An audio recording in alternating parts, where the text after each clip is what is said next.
I was recently having dinner with a friend of mine who couldn't stop talking about how much he loved Portugal's NHR tax incentive program. But I told him, if you're a 7 or 8 figure entrepreneur or investor, there may be something even better that's often overlooked. And I'm going to tell you what that is right now.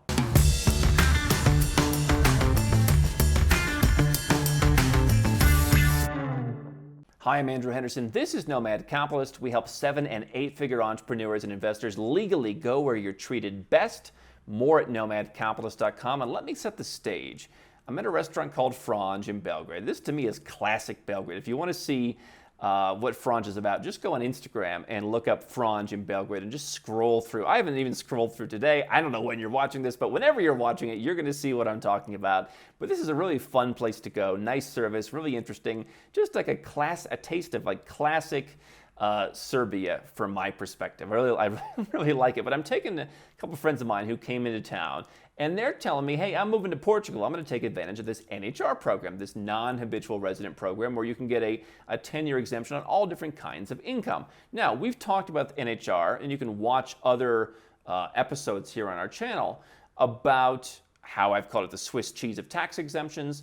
It's not necessarily a bad thing, but you need to know how to plan around it. You're not going to simply move into Portugal with your company in one of the UAE free zones and have it work out.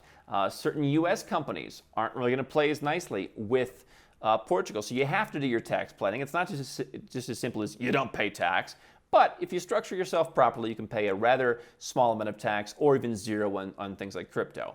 He said, hey, what a great deal. He says, I'm not going to pay really that much at all. I move my company, I pay a couple percent, I do everything properly, and you're not going to pay a lot. I said, okay, take the example of someone that I'm working with right now who makes $10 million a year. Now, he can structure everything properly in order to move to Portugal and take advantage of this NHR, but by the time all is said and done, number one, he's going to have a relatively not relatively high, but just a decent level of regulatory burden in terms of forms to file and audits to handle and just things to do to keep the whole corporate structure that's Portugal compliant going. And he's going to pay about $600,000 a year in tax. Now, that's a pretty great tax rate because the guy's moving from a country where he's paying like over 40%. He's cutting his tax bill by 85% if he moves to Portugal and does everything in compliance with the NHR. Now, I said, let's consider other options in Europe. Let's look at lump sum tax programs and let's look at non-dom tax programs.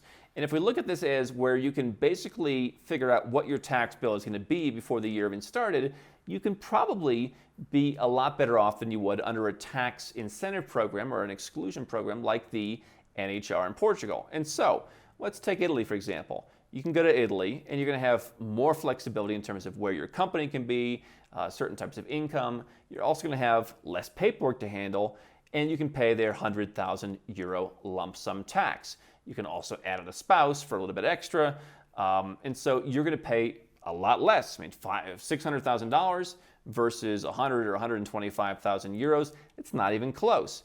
And so Portugal versus Italy, some people prefer one over the other, but they offer a lot of the same benefits. You can work towards citizenship in either one if you're actually spending time there. They both have golden visas, although Portugal's is probably better. Italy has other options, the same as Portugal does, where you can not really have to invest much at all, and you can get in, take advantage of this tax exemption.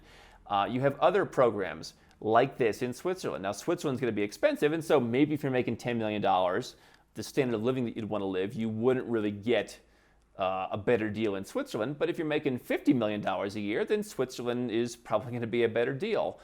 You're probably also going to have more of the lifestyle that you want there.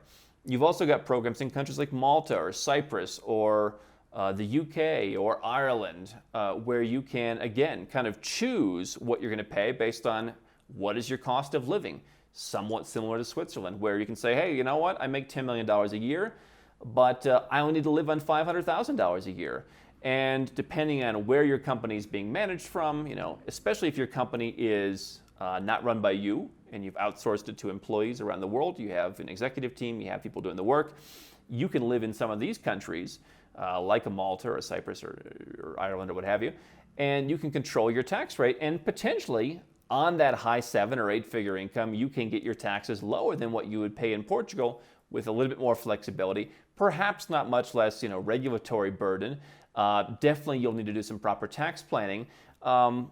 But there's a lot of different ways we can go with that. But the idea is that if you're looking at the things that are in the headlines, if you're looking at the Portugal exemption, you're probably missing some of these things like the lump sum tax programs, where if you make enough, right? If you make €1 million a year and you pay 100,000 euros flat tax, okay, that's 10%. Not bad. You could get that by moving to Bulgaria. You could pay less than that moving to a country like Portugal. Again, we're simplifying the fact that not only is there a personal tax issue in Europe, but there's also, if you're running a business, where's your business being managed? What's being done? All too much to get into this video. But don't look at an exemption that's widely promoted like that of Portugal and overlook, especially if you're in the 7 figures, where again, Italy 10%, well, let's up that income to 3 million euros a year. Now it's like barely 3%.